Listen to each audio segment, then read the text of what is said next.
মাঘ মাসের শুরুতে বাড়ির এই স্থানে ছড়িয়ে দিন এক মুঠো লবণ। নমস্কার বন্ধুরা, আজ চলে এসেছি একটি নতুন ভিডিও নিয়ে। আশা করছি ভগবানের আশীর্বাদে সকলে ভালো আছেন, সুস্থ আছেন। তো বন্ধুরা, সামনেই কিন্তু আসতে চলেছে মাঘ মাস। আর এই মাঘ মাসের শুরুতে যদি বাড়ির এই স্থানে ছড়িয়ে দিতে পারেন এক মুঠো লবণ, তাহলে কিন্তু বাড়িতে যদি বাস্তু দোষ থাকে তার থেকে মুক্তি পেতে পারেন। এই কারণে অবশ্যই করে মাঘ মাসের শুরুতে বাড়ির এই স্থানে গোপনে ছড়িয়ে দিন এক মুঠো লবণ। তার আগে বলি বন্ধুরা, ভিডিওটি সম্পূর্ণ দেখতে থাকুন, একদমই স্কিপ না করে। আর আমার চ্যানেলে নতুন হলে অবশ্যই চ্যানেলটিকে সাবস্ক্রাইব করে পাশে থাকবেন পরের ভিডিও পাওয়ার জন্য। মকর সংক্রান্তি কবে পড়েছে? মকর সংক্রান্তি কিন্তু পড়েছে বৃহস্পতিবার দিন। আর এই বৃহস্পতিবার দিনে আপনারা যদি সন্ধ্যাবেলায়, অর্থাৎ সন্ধ্যা দেওয়ার পরে এই কাজটি যদি করতে পারেন, তাহলে কিন্তু বাড়িতে যদি বাস্তু দোষ থাকে তার থেকে মুক্তি পেতে পারেন। অর্থাৎ আপনারা যদি এক মুঠো লবণ নিয়ে বাড়ির এই স্থানে ছড়িয়ে দেন, তাহলে কিন্তু বাড়ির যে কোনো বাস্তু দোষ মুহূর্তের মধ্যে দূর হয়ে যাবে। এই কারণে মকর সংক্রান্তির দিনে আপনারা চাইলে এক মুঠো লবণ নিয়ে বাড়ির এই স্থানে ছড়িয়ে দিতে পারেন। দেখবেন মা লক্ষ্মীর আশীর্বাদে আপনাদের সংসারে যদি কোনো খারাপ অশুভ শক্তি বা বাস্তু দোষ থেকে থাকে তার থেকে মুক্তি পেতে পারেন। এই জন্য অবশ্যই করে মকর সংক্রান্তির দিন সন্ধ্যাবেলায়, যখন সন্ধ্যা দেওয়ার পরে এই কাজটি আপনাদেরকে গোপনে করতে হবে। তার আগে বলি বন্ধুরা, মকর সংক্রান্তির দিন আপনারা যদি গঙ্গাতে চান সেরে আসতে পারেন, তাহলে কিন্তু আপনাদের সকল পাপ ধুয়ে যাবে। তার কারণ হলো মকর সংক্রান্তির দিনে গঙ্গাতে চান করা অত্যন্ত শুভ বলেই মনে করা হয়। এই দিন মকর সংক্রান্তির দিনে আপনারা এই কাজগুলি করলে অবশ্যই আপনার সংসারের জন্যই মঙ্গলময় হবে। যেমন মকর সংক্রান্তির দিনে সকালবেলা সূর্যোদয় হওয়ার সাথে সাথেই ঘুম থেকে উঠে যাবেন এবং তাড়াতাড়ি করে বাড়ির সমস্ত কাজকর্ম সেরে নেবেন।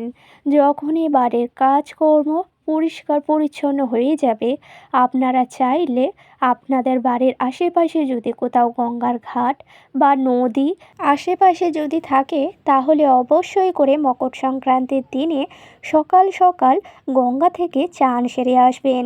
গঙ্গা থেকে চান সেরে আসার পরে বাড়িতে আসবেন এবং অবশ্যই করে যখন গঙ্গাতে যাবেন এক ঘটি গঙ্গা জলও সেই গঙ্গা থেকে নিয়ে আসবেন বাড়ির জন্য। তারপর সেই গঙ্গা জলের ঘটিটি, এক ঘটি গঙ্গা জলটি নিয়ে ঠাকুর ঘরে রেখে দেবেন। তারপরেই একটি শুকনো শুদ্ধ বস্ত্র পরে নেবেন। নেওয়ার পরেই কিন্তু আপনাদেরকে যেই কাজটি করতে হবে সেটি হচ্ছে, সর্বপ্রথম আপনারা ঠাকুর ঘর পরিষ্কার পরিচ্ছন্ন করে নেবেন। যখনই ঠাকুর ঘর পরিষ্কার পরিচ্ছন্ন করা হয়ে যাবে, তারপরেই কিন্তু ফুল দিয়ে ঠাকুর ঘর ভালোভাবে সাজিয়ে তুলবেন। ঠাকুর ঘর যখনই সাজানো হয়ে যাবে ফুল দিয়ে, তারপরেই কিন্তু আপনারা অবশ্যই করে ভগবানের চরণে ভোগ নিবেদন করবেন।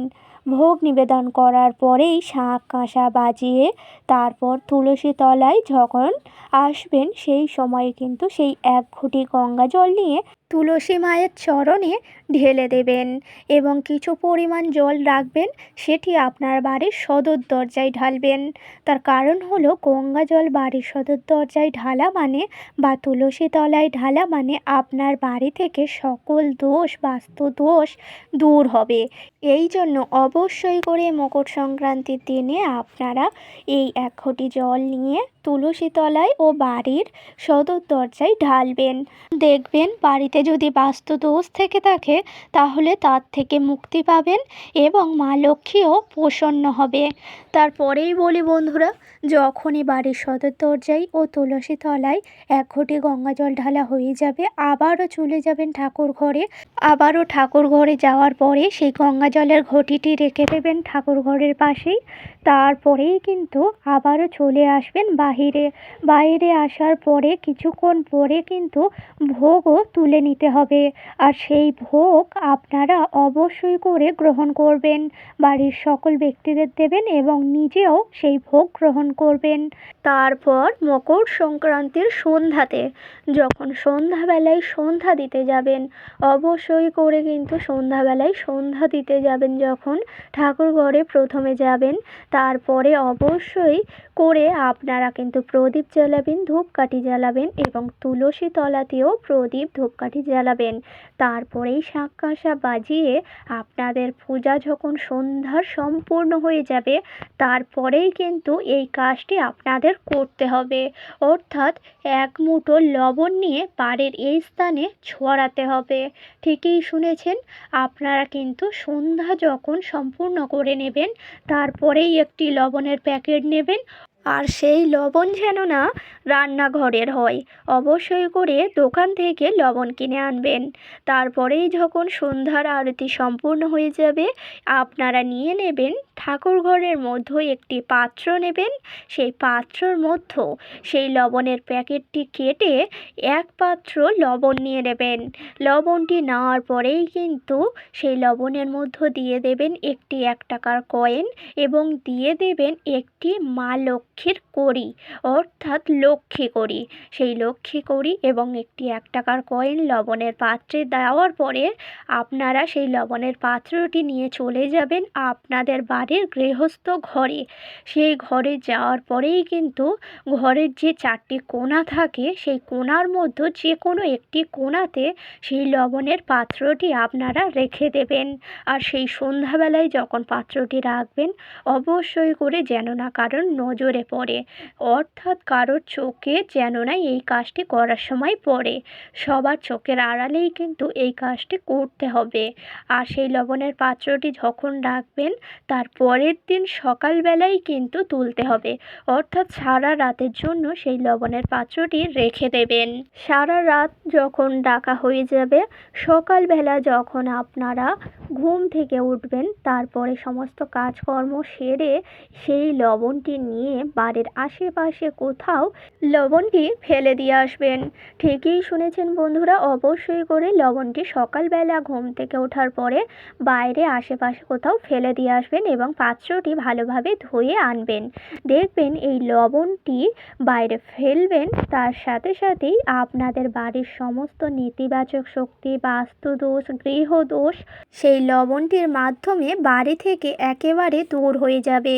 ঠিকই শুনেছেন বন্ধুরা, এই কারণেই তার কারণ হলো আপনারা অবশ্যই করে মকর সংক্রান্তির দিনে যেই লবণটি রেখেছিলেন সারা রাতের জন্য, সেই লবণটি কিন্তু রাখার জন্য আপনাদের গৃহেতে যত বাস্তু দোষ, গৃহদোষ, কোনো নেতিবাচক শক্তি যদি থাকে, সেই লবণটির মাধ্যমে কিন্তু শোষণ করে নেয়। আর সেই লবণটি যদি বাইরে ফেলে দিয়ে আসেন, তাহলে কিন্তু বাড়ি থেকে বাস্তু দোষও মুক্তি পায়। ঠিকই শুনেছেন বন্ধুরা, এই কারণে অবশ্যই করে কিন্তু এই মকর সংক্রান্তির দিনে এই কাজটি করে দেখুন। আপনাদের সংসার থেকে নেতিবাচক শক্তিও সারা জীবনের মতো চলে যাবে এবং মা লক্ষ্মীর আশীর্বাদ স্বয়ং আপনার সংসারের ওপর থাকবে। তো বন্ধুরা, আশা করছি ভিডিওটি সম্পূর্ণ বোঝাতে পারলাম। আজকের ভিডিওটি ছিল এই পর্যন্ত। ভিডিওটি যদি একটুও ভালো লেগে থাকে, লাইক করবেন, শেয়ার করবেন, কমেন্টে লিখে যাবেন জয় মা লক্ষ্মীর জয়। আর আমার চ্যানেলে অবশ্যই নতুন হলে অবশ্যই চ্যানেলটিকে সাবস্ক্রাইব করে রাখবেন, যাতে পরের ভিডিও পাবেন আপনি খুবই তাড়াতাড়ি। তো বন্ধুরা, আজকের ভিডিওটি ছিল এই পর্যন্ত। সকলকে জানাই আজকের মতো ধন্যবাদ। হরে কৃষ্ণ, রাধে রাধে।